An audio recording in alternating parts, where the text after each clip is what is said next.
Your Honor, for purposes of perfecting the record, and Yes. on behalf of Mr. Williams, we would take exception to the court's rule in that regard. Our argument essentially would be that the same arguments in regards to Daubert and 702 that we proffered previously would apply to whether he's being qualified as a forensic analyst or a video enhancer.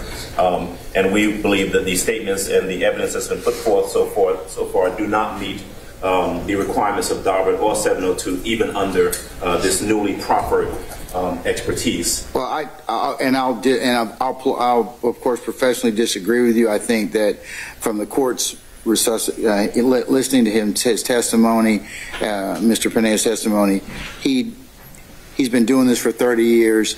There is a methodology that he follows, the four-part division.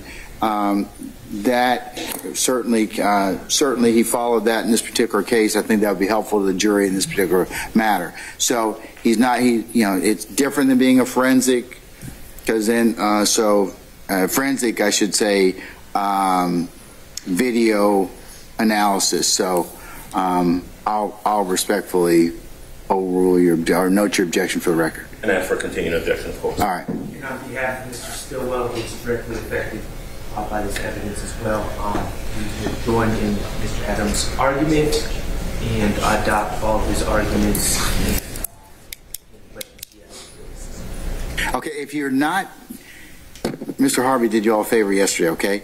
Yeah. Unless there's something else, then I'm going to assume that everybody's going to have the same objection or same basis, okay? And continuing objection. Yes, Ms. Sharp. Can I just add something? Sure. On behalf of Mr. Myrick. Yes. I understand the court's ruling, but it's still, his methodology has not been tested.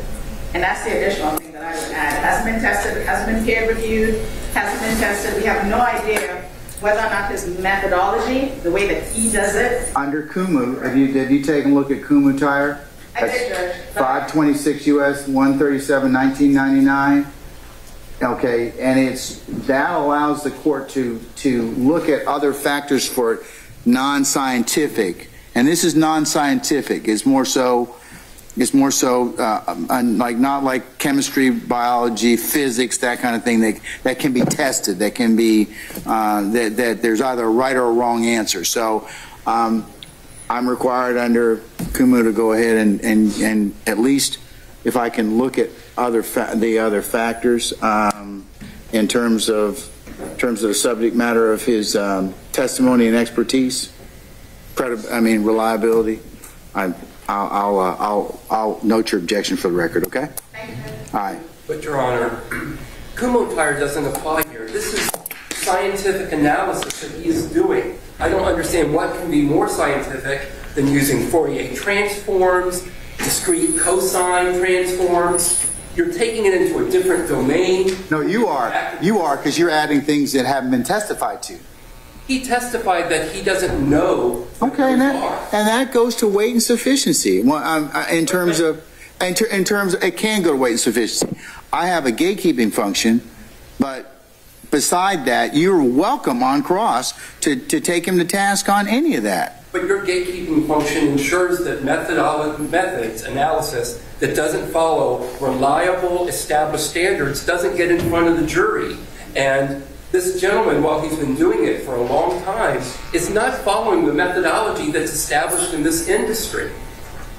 He's using his own method. The Daubert factors, I'm quoting out of Kumu, Daubert factors do not constitute a definite checklist or test, and a gatekeeping inquiry must be tied to particular facts.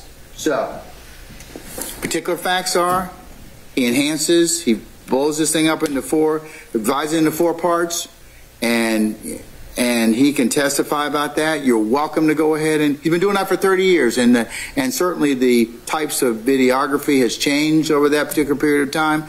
That's what he's going to testify to. You all certainly, there are issues of weight and credibility that I'm sure that you'll go ahead and examine him on. Anything else? No, Your Honor. Thank you. Okay, thank you very much, sir. All right, Mr. Johnson, anything else? Yes, on behalf of Mr. Edmonds, Your with regards to the determination that this is such a scientific matter that it assists the jury, his testimony will assist the jury. He has testified that he uses nothing more than Photoshop, which is a product that is sold to the common public that can be used by anybody. So understanding that Photoshop does not need to be bolstered by his designation as an expert in this particular case.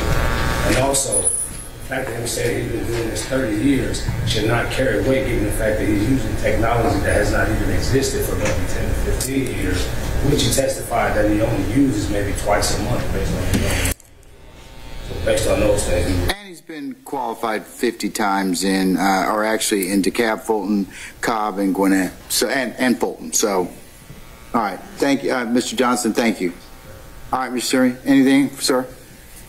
Yeah, John, Suri Chaka, on behalf of Mr. Dorsey, just we respectfully disagree, Your Honor, and just saying that as he testified, any layperson could do this. We do have an objection as to him being labeled an expert. It will be, again, bolstering. They can just present him as a witness, as the technician, that enhance the video, and explain to the jury what he actually did, not that he has an expertise in that, and not that it's something any different than their investigator or even an intern could have done. So just wanted to say that, Your Honor, that any layperson could do what he's doing, and that is what distinguishes an expert. Thank you.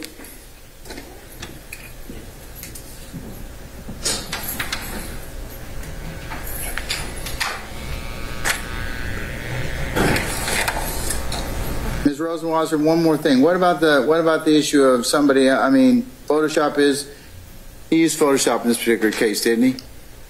Your Honor, could I ask him? Mr. Pineda, did you use what program or did you use to enhance the video in this case? Photoshop. Photoshop. He did. All right. So what's to say that, as Mr. Suri mentioned already, about anybody else being able to use Photoshop? Your Honor, my understanding from... I don't need to designate him as an expert for him to testify. Absolutely. When we went to qualify, we wanted to do this out of essentially an abundance of caution to ensure that maybe the jury would want to know how that these were enhanced, and we thought that he would be able to explain that based on his years of testimony and experience. So my understanding is that based on his experience, my understanding to the answer to the question where he mentioned that anyone could do this, it was not only that anyone could use Photoshop, but anyone who knows how to use Photoshop and learns over a period of years how to enhance better on it. But should the court wish to find he is only admissible as a lay witness, we'll put in the videos through him as a lay witness. That's fine too. We just want to get the videos in. I don't care who come in. Mr. Jimenez, you convinced me. I do believe that given the fact that this is a readily available program, Photoshop, and that anybody with a varying level of skill and practice can do that, I won't qualify him as an expert. I'm just going to let him testify as a layperson for the above mentioned reasons. Okay? All right? Thank you, Your Honor. Right. We'll call him as a lay witness. That's fine. All right. Mr. Pineda, I'm going to go ahead and excuse you as a witness. Appreciate your patience with us. And the state will call you, or the defense will call you. You might get a call from Mr. Menendez over here to interpret. But that's a separate issue, okay? And make sure you're patient. All right. So, but please don't discuss your testimony with anybody except the attorneys in this case, okay? All right. Thank you, sir.